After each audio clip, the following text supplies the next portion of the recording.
Technology is a beautiful thing. Look at this. I got to reconnect my destination for LinkedIn. My goodness. Come on now. Hmm. Pardon our dust. All right, here we go. Go live. I am live. Okay. Hi, everybody. Sorry about that. Had a disconnection issue. Technology is a beautiful thing. And here we are talking about technology during the Wisconsin Veterans Chamber of Commerce Technology Month, which is apropos. That makes sense. But when we think of technology, we probably first think of one of these things, right? We think of things that connect us globally. We think of movies, computer generated graphics, video games, technology inside of our cars, things with circuit boards that make it easier to connect, things that make it easier to be entertained. Those are usually the first things that come to mind, and those are like the sexy things to talk about when we're talking about tech and tech development, electric cars, plug-in electric hybrids, like those are the things that we think about. However, that is like the tip of an iceberg, a giant tech iceberg. I think even though we gravitate towards those electric car, Tesla sort of cool things, when we think of the future of technology, the albatross, the giant, under ice, giant part of the iceberg that you don't see is process improvement. Is the ability for tech to improve processes that save people time and save people money. That say, if you are a business owner, if you are a hiring manager, if you are a leader in an organization, we use technology and systems to save time, which saves money. People aren't writing on paper calendars anymore and printing them out and, sending it via carrier pigeon to their employees. They're putting it on Google, G Calendar, or through their Microsoft Teams, whatever. That is a software-based, tech-driven process improvement that saves time. Of course, you need people to understand those things and manage those things. So it's not like it just like, here's tech, your life is improved. There's like there's a barrier for entry. People have to learn how to do it and maintain and update software driven tech. But a huge part of this is that where tech has been underutilized is in human resources and in particular human capital management. So we have an opportunity through these tech-based systems, and a lot of people don't take advantage of this. They don't even know where to start. You can leverage tech and new progressive systems to improve your human capital pipelines, your attraction, your acquisition, your employment and retention of quality employees. People are finally starting to understand in this, the great mass worker exodus where the power is in the worker's lap. People are beginning to really understand as the turnaround is so high that, look, it is so stinking expensive to find new people. It's better to acquire, train, and retain those people. It's so expensive to find people and have people go through the process of acquiring other people, training those people. It's such a waste to not focus on keeping them around and improving all of those processes. If you have employees, you're always going to have employees. You're always going to be looking for employees. There's always going to be some kind of turnaround. So it is insane to not think about ways that you can improve those time-consuming and expensive processes. And today, we are talking about how every business owner, every hiring manager should and can take steps towards improving those processes to save time, to save money, to improve employee acquisition, performance, retention, morale, all of those things through some simple systematic implementation. That's what we're talking about. We're talking about it with an expert who obviously knows way more about this than I. If I sounded smart about this up until this point, you have reached the extent of my ability to be smart on this. I am like, you now know everything that I know. So this is why we have subject matter experts. Dan Kopp is the co-founder, I believe, one of the guys running the show. We'll get to know him of Dynamico Systems.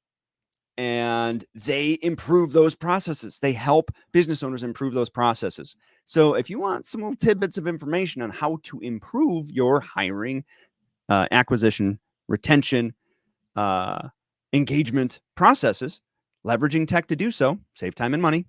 Every time you hear tech, save time and money, make things easier. Then you need to stick around and listen to this. And I suggest you do. We're going to get into it right after this. Let's go!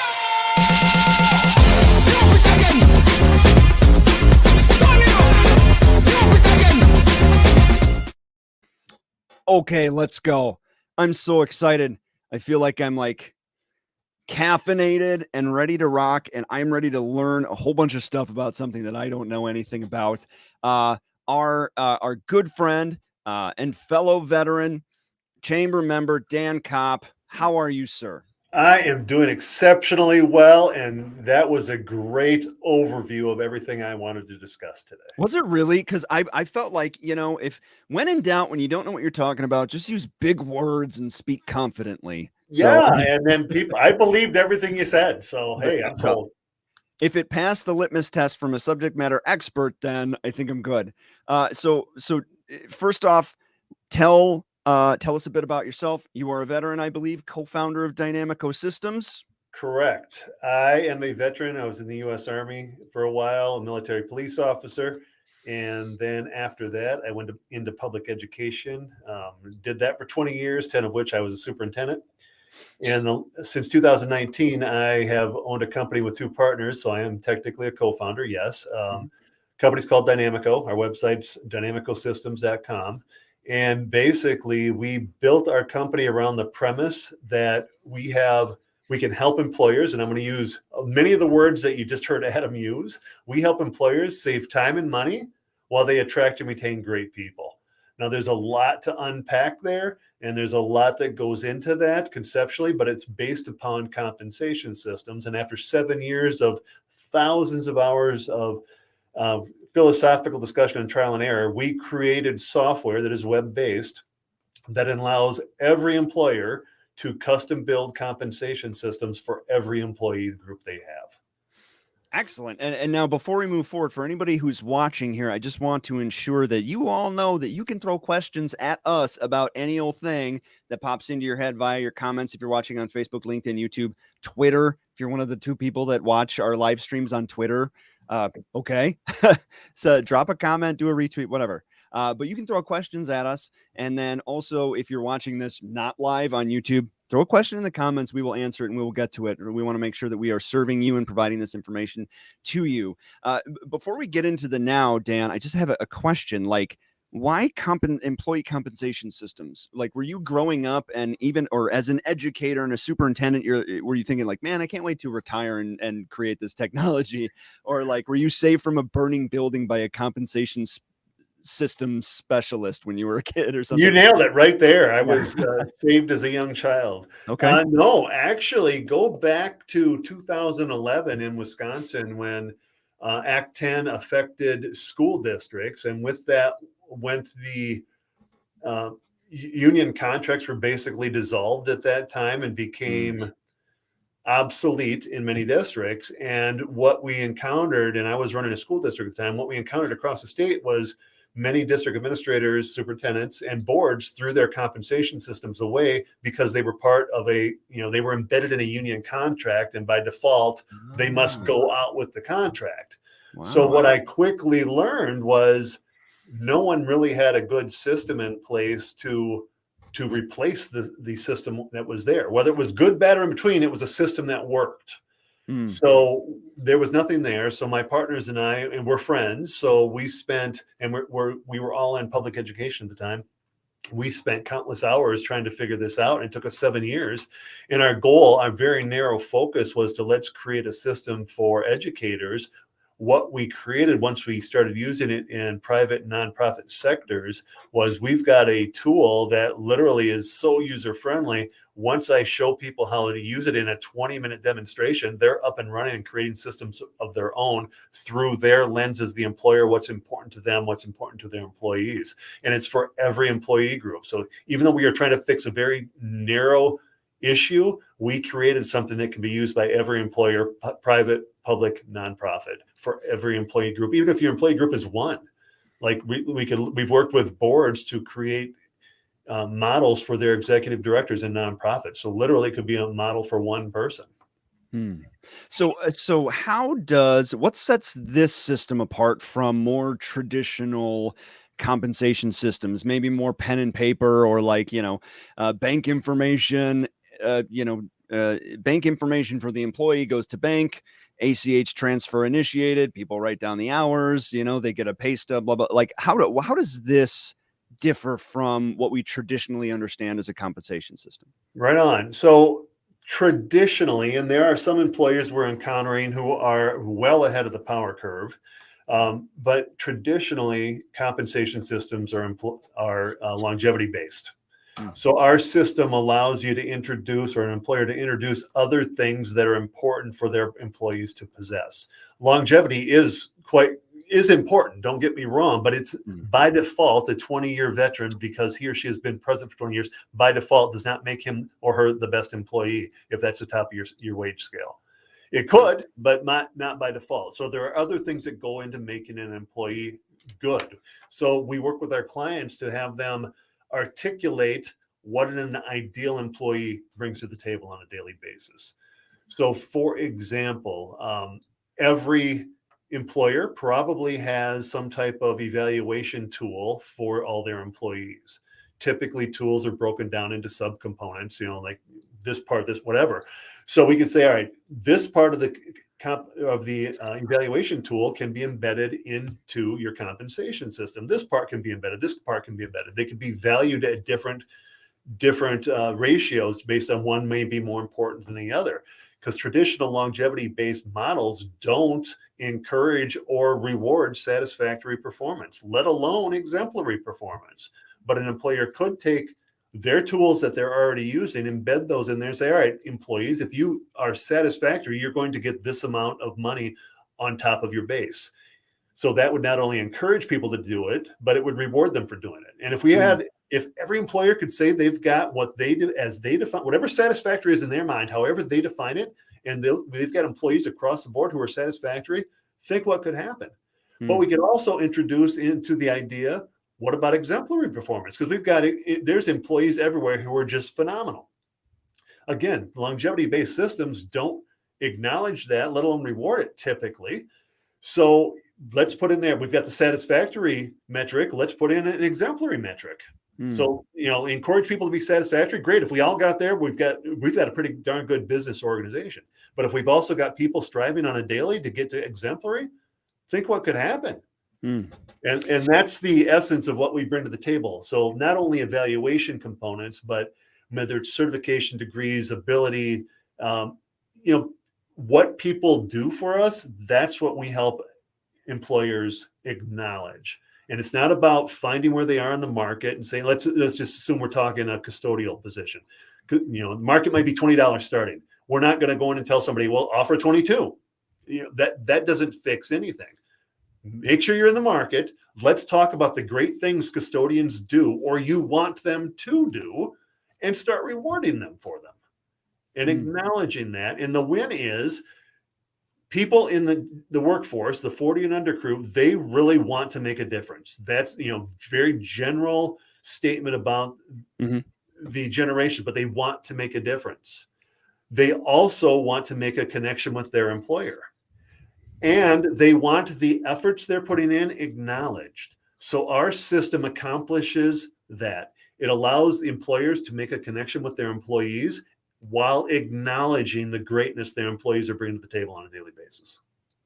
So now, is this so your software, your systems, are they less of a compensation processing platform, like human resources, pay stub management, and more of a reimagining of how employees are compensated, or is it both? It is the latter. As of Okay. right now, it is Okay. definitely the latter. And what's important is, you know, when you hire somebody, when it comes raise time, there's always time allocated to figure out how much is this employee worth? What are we going to offer? What's the market telling us? What does he or she bring to the table? What are we going to offer? Fast forward a year to the end of the fiscal year, say, all right, what about next year? Our system allows for you to plug in. It's very, very objective. You plug in, here's the base. These are the things the employee does or is going to do for us, or the qualifications, the skills, the certifications, the degrees the person's bringing with them. That's their starting wage. It's, you know, the system speaks for itself. You check the box, there's the wage or salary. And then a year later, at the end, right, what's next year look like? Do they check any more boxes? What type of increase do we want to give the system? And we've got cost controls built in our dashboard, so every year employers have the ability to say, oh, over current year, what's our spend for next year? Let's put in 5%. All right, it's a 5% overall raise. That's our pot of money to divvy out from one year to the next. There are other cost controls too that says, you know, theoretically, when you have someone in a current system and you shift to another system, or once you build a system that rewards people for things they're doing, someone might have a great year and kill it, and the following year they sort of drop off. Either scenario leads to someone perhaps being worth less compensation in the subsequent year. So we've got a hold harmless in there that lets the employer acknowledge that and say, all right, you're worth less compensation, but using my example a moment ago where I said 5%, we're going to put in there a 3%. So that means despite the fact that our system shows us that you're worth less compensation this coming year, you're still going to get a 3% raise. Or initially it could be 5%, and then year 5, as you incrementally implement over time, you can tell your people who are at the top of the salary schedule, maybe your hangers on who've been there 30 years and they're just getting paid to show up to work, basically, because we all have had them. So you say in year 1, it's 105%. Year 2, it's 104. Year 3, it's 103, et cetera. And all of a sudden, year 5, it's at 100. What happens, what we've seen with our clients is a couple of things could happen. We actually work with a nonprofit, and we always encourage our clients to work with the stakeholders, because me as a C-suite executive I don't have all the answers. So somebody in the role is going to have different answers than I do. First line supervisors, people in HR, people in business, everybody needs to have a voice to identify what's important. And we put that in the system, and then we talk about, all right, here's what's important. We're going to take baby steps and incrementally implement over time. But a year 5, this is what it looks like. So if you do it in year 5 and you've got that hold harmless that's 105 to 5%, 4%, 3%, all of a sudden, well, they've got a 5-year warning. And what we've seen happen, we've had employees engaged on the front end developing these. They've appreciated the process, and when they're developed and ready for implementation, we've literally had employees at our clients' organizations say, you know what, great, you involved me. I appreciate what you are. You articulated your values. You're wearing them on your sleeve because they're embedded in your compensation system. That's not me. I'm going to go elsewhere where I fit. So that's where the attraction piece comes in for us, because then our clients go to market and say, hey, we're looking for somebody to do these things. If you can do these things, please come to us and we're going to pay you for them. So not only does it attract people who fit you versus people who are just in the market doing a shotgun approach, applying everywhere, you're going to get people who fit you. And then once you've got them there, your odds of retention drastically increase because they're delivering on the things that you find important. And that they came there to deliver on in the first place. Right. Yeah. So in essence, you've got a values-based system that you've qualified and quantified, put it into a compensation system. Your employees deliver, you pay them for those things upon which they're delivering. And it's a win-win because you've now got everybody understanding the values of the organization, how their role fits in the bigger picture. And in essence, the values exercise, which provides clarity for the individual, provides clarity for the organization, and everybody's going in the same direction now. You know, I think that it's brilliant coupling compensation, or at least above base level salary compensation, basing that on key performance indicators for the company. Like, everybody wins when your expectations are clearly defined, and latching at least a portion of somebody's salary to that can incentivize that performance. And that's one thing that I believe that many corporate entities actually get right.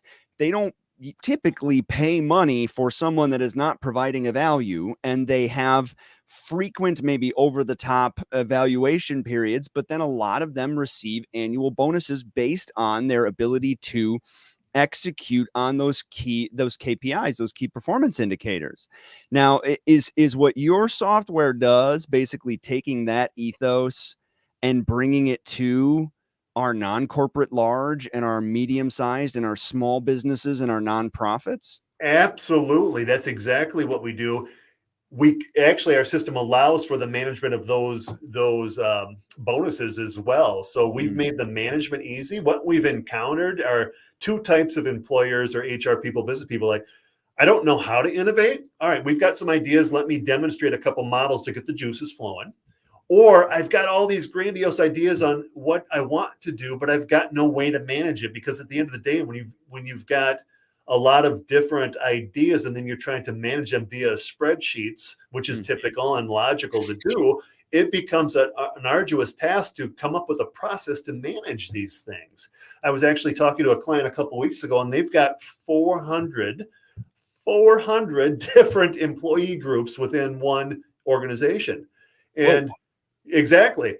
Now, to manage each one individually, probably pretty easy if they're doing spreadsheets or in our system. But when you collectively think about 400, like, all right, oh my, that's a lot of moving parts. So our system can accommodate that. And what we found is, let's assume you've got line workers, you've got administrative assistants, and you've got custodians. Those are general categories employing a lot of people, resonate with a lot of people. So you're going to probably have what some of our clients have called a skeleton of a model that says we're going to reward every 3 years of local experience. Great. So 3 years, 6 years, 9 years, etc. And we want these types of stances on our evaluation. So evaluation component number 1, satisfactory, number 1, exemplary, etc. So then if you do that through 30 years and you've got 3 or 4 different components, that might be 15 different variables you've just introduced that every single employee in every employee group is going to have. And then you look at, all right, outside of the general stuff for custodians, what else do they do for us that we think makes an ideal custodian? What does the custodian think makes ideal? What do the people in the building think? Whatever the case may be, you look at those things and then say, all right, let's add to our skeleton for custodians. You might add another 10 or so. Now let's talk about administrative assistants. Now let's talk about a business official. Let's talk about your COO. Let's talk about your director or your president and develop a system for him or her. We got the skeleton. Everybody's going to get it rewarded every 3 years. We've got the evaluation components and how we're going to do that. And then what's specific to them. Now, conceptually, that sounds pretty easy, but when you start doing that and trying to manage that on a spreadsheet, we've all used spreadsheets enough, and I'm terrible at it because I broke that cell again. The algorithm no longer works. Right. Oops. Who created this one that can fix this for me? Or where's the original? We've got 8 people working on it. So our system takes that all away. Going back to your stance that it saves time and money, there's the time factor right there. Right. The money factor is because our employers are making connections with their employees, their retention rates are going back up pre-COVID rates. So they're saving money and time because they're not constantly going to market trying to find people who fit them. So I think we all understand that traditional methods of compensation are antiquated and haven't cut the mustard for a long time. But just now, I think we're starting to see people reject the hourly compensation model, that, non-performance based, or the salary model, non-performance based, base pay, which in many cases is just an opportunity for an employer to take advantage of and overwork a labor wage employee. and there's no incentive for for real growth there for the employee or the employer. Everybody just kind of spins their wheels. That said, I think we are seeing this change, this shift in a mindset, and it'll be very important for processes and tech to support people's transition from old to new. But people hate change; they're resistant to change. So my question is when you are pitching this to business owners who may be stuck in these antiquated processes, and you see opportunities for them to improve or reimagine or rethink how they do this in ways that could help them and their employees, what resistance do you typically face? Do you typically hear from those people? Everybody wants process improvement, right? Mhm. Provided they don't have to change anything. I mean, that's exactly what we Yeah. run into all the time is Mhm. it's the paradigm shift that is required to get off of what we all know and we've all grown up with and we've all used or been in the system of a longevity-based system. Mm. It's a comfort level, and the comfort level outweighs the need to change is what we're encountering. I literally filled out something for a different thing. Like, who are your competitors? My competitors is the fear of change. That's one of my competitors right now, because we're in, like, people understand, but then it's like, oh yeah, but I just don't think, that just makes them uncomfortable. So But it's they understand it, and they also understand that their potential future employees are craving modernized compensation systems that reward their efforts. Absolutely. I just read this the other day about again, the under 40 crowd, a generalization of the generations, but they don't want to trade their time for money. They want Mm, to trade their value. They need to be paid based on their value. absolutely. And that's exactly what we bring to the table. I also am a leadership coach, and I was working with a client the other day, and the person had an opportunity to sort of quasi interview with an employer, and I said, you can lead this discussion. Focus on the things that you are going to accomplish, and whether it's monthly, weekly, fiscal year wise, whatever. Focus on the tasks that you said, I will accomplish these when you need them, and they will be done correctly, etc. Versus how many days you want me in the office during the week, and how many days can I work at home, and how many days, how many hours per week. Here's the tasks I need done. If you can accomplish them in 10 hours and it takes the other person 27, great, get them done. I just want them done and done well. Mhm. So it is about the value that employees bring to the table. And that's exactly what we help employers recognize. That helps everybody avoid wasting time. I mean, if you own a business and you want to launch a weekly podcast slash live stream, and it's worth $50,000 a year for you to have that done, and you acquire me, and it takes me 10 hours a week to do that, for me, I don't want to have to work an extra 30 hours during that same period of time just to make it worth their while. On my end, you want a podcast, it's worth $50,000 to you to have a weekly high quality thing put together.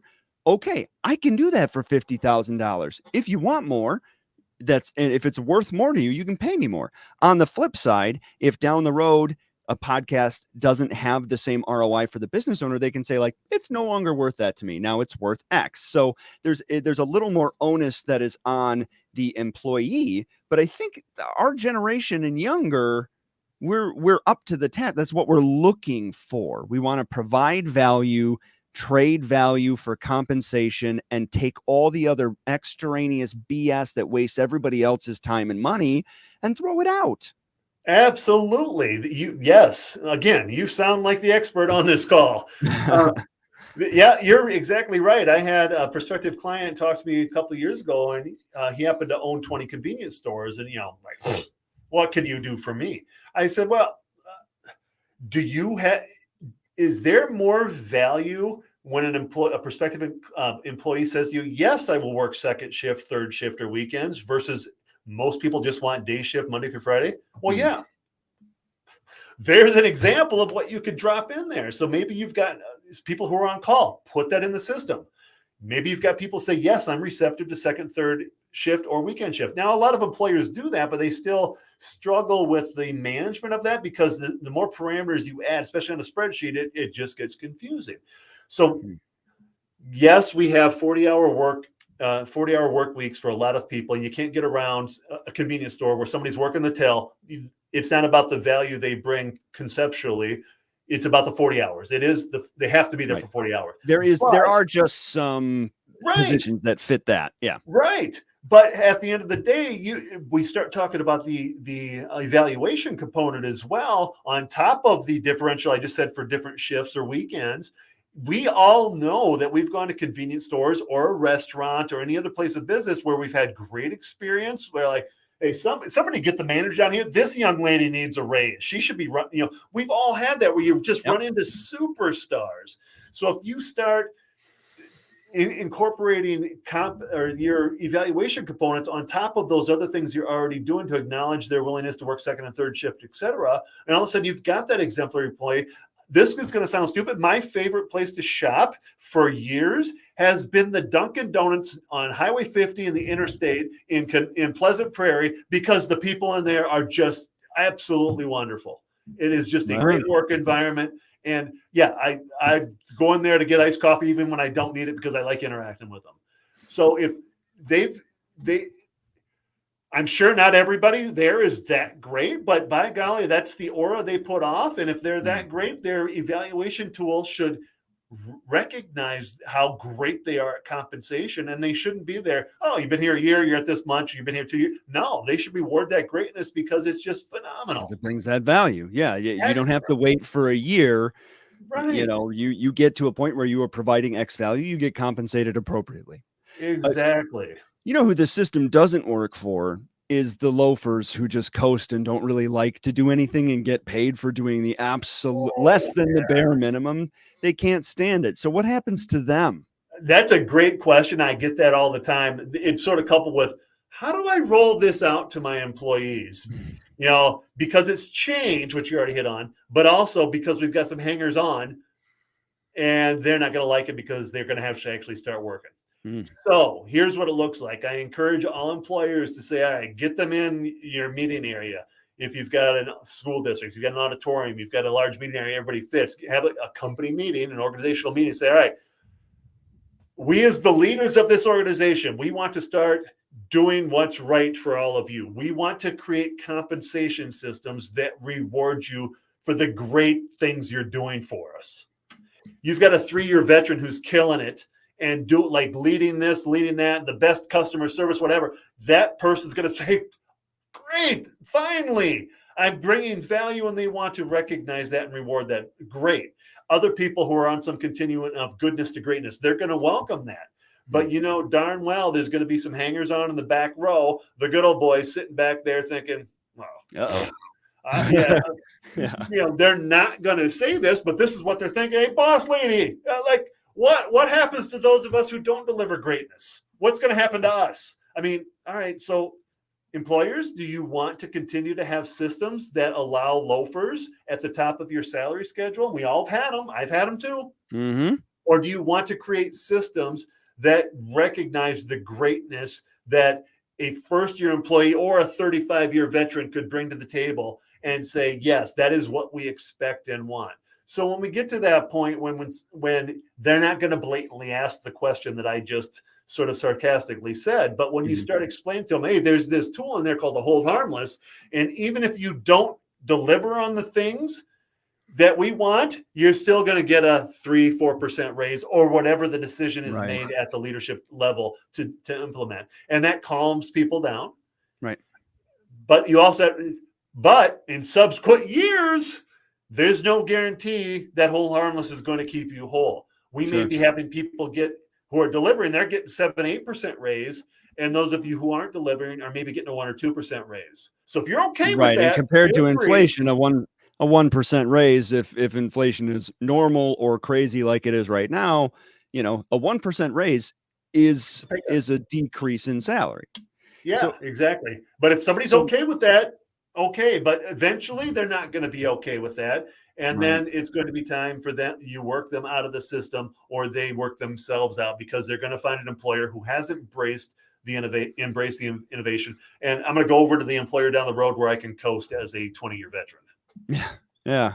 So my last question for you here is, how does your system take into account non-tangible, non-numeral, subjective things that a boss normally used to say, like the outside of KPIs, you treat people with kindness. That's not measurable unless they have everybody submit a survey afterwards, and based on the number of surveys that are positive versus negative, blah blah blah. But there are just some decisions when it comes to rewarding and compensating employees that are not measurable. They are subjective.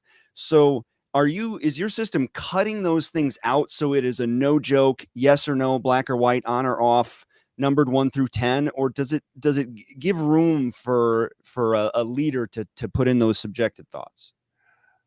Two ways to answer that. Yeah, yes and no is basically the answer. So what we've found is when people start talking about those slightly intangible subjective things, Mhm. usually we can point right back to an evaluation tool that says, let's assume, we're talking about a customer service person working the counter at a convenience store. Somewhere in that in that evaluation tool probably talks about professionalism, interaction with others, whatever. That's where the exemplary piece would come in. This person's above and beyond what we expect. That takes care of it. So 99% of the time we've encountered ideas, what you just suggested. That's how it's usually handled, because if you think about what the evaluation tool is and it's comprehensive, it's right there in component 2, subparagraph 3. That's where that comes out. If outside of that, in addition to other extraneous weird hiring decisions people may make, maybe your system doesn't acknowledge, maybe you are an engineering firm, or we've got a new client as a law firm, and they've got veteran lawyers coming to them. Theoretically, they say, our system's silent on what you've done elsewhere, but you're bringing 10 years of experience that we want to do. So we've got some variable pay differential variables, oddly stated, but we call them pay differential variables. There's some non-variable ones. They're static. You could drop that in there. The only person that has that experience coming from that firm over there for 10 years is going to get that box checked, and he or she's going to get that, and nobody else is. Right. So what we've found is, and this rang true with a school district leadership team I met with about a month ago, it's very defensible because for equity purposes. With Act 10 back in 2011, and like many employers do, there aren't a lot of, once systems are gone or they're ambiguous, there's not a lot of justification at times for hiring decisions and where someone starts. So districts who threw their compensation systems away, companies who sort of have an ambiguous, like, all right, where are we going to put this person to start? 5 years down the road, HR people, leadership team members, people who made those decisions maybe aren't going to be there and have to justify. And this has happened with some employers in the state. Why is this male here and this female here, and they were hired at the same time? The people who did that aren't here anymore. Our system is so objective. You check the box, you pull it out, and 5 years later say, it doesn't matter who was in the HR at that time, because the system's going to reflect when they were hired. We checked these boxes. That's why he or she was here and he or she was here. That's where the differential comes in. And provided people adhere to our system with fidelity, it is defendable. And not only is treating people in an equitable manner the right thing to do outside of this system, this ensures equity-based approach moving forward, not only at the point of hire, but in perpetuity. I love it. I feel like this is a groundbreaking moment, and I really hope that these ideas through your TAC and similar ones throughout the country just proliferate and are able to change how we operate and how we compensate people. I just think it's the coolest thing, man. Dan, I appreciate your time and everything that you do. I think Dynamico sounds pretty wicked. Right on. I appreciate the feedback. It's been a good experience. And if we can help any of your audience members, chamber members, feel free to reach out. You bet. So if somebody wants to get in touch, dynamicosystems.com is scrolling across the bottom. DINAMICO systems.com. Otherwise, they can reach out to you on LinkedIn. LinkedIn at Dan Kopp Dynamico. I Beautiful. didn't set it up that way, but I think once I did enough content on LinkedIn, all of a sudden the Dynamico was thrown into my handle. I don't know. Yeah. Also, my email address is dan@dynamicosystems.com. And again, Dynamico Systems is along the bottom of the screen. So simple as dan@dynamicosystems.com. If you mentioned this, so I offhandedly mentioned I do leadership coaching as well. If you contact me after watching or viewing this broadcast, I've got an offer for those of you who do that. I'm offering up 5 free 30-minute coaching calls to see if it's a good fit moving forward for coaching purposes. Nice. And we've got a licensing fee for Dynamic Comp, which is our trademarked compensation system. We'll take a % off of the licensing fee as well if you mention the Vets Chamber when you contact me. Outstanding. Good stuff. And I'll be sure to put that in the information when this episode is released as a podcast. I'll put it in the show notes for sure. Dan, appreciate your time, sir. I'll ask you to hang on the line for just a minute so I can chat with you afterwards, if that works for you. Absolutely. Excellent. Cool. Good stuff. You know what just popped into my head at the end there while Dan was talking about equity is I'm a big fan of pay transparency, and I know a lot of people are, and becoming increasingly increasingly bigger fans. It's becoming more widespread pay transparency. I think this system is great, and this school of thought is great because from the front end you can say, here's what I want and here's what I value it at. Like gone should be the days where we are interviewing people who don't know what the salary range for a position is. It is a waste of time. And a lot of times it's an insult when somebody's going in expecting they're guessing 80 to 100 and then they get offered 60. Give me a break. It's just a waste of everybody's time. It's disrespectful for everybody's time. And also, I think everybody should know what everybody gets paid in the workplace, with the exception of certain incentivized things. That ensures pay equity, and that ensures that some people don't get left in the lurch. And then those subject factors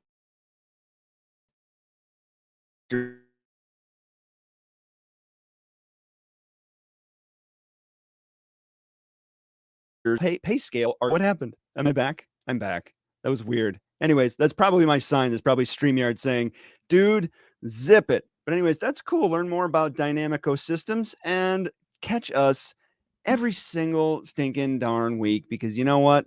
We are here for you. We'll see you next week, same time, same place. Office Hours Live. Much love.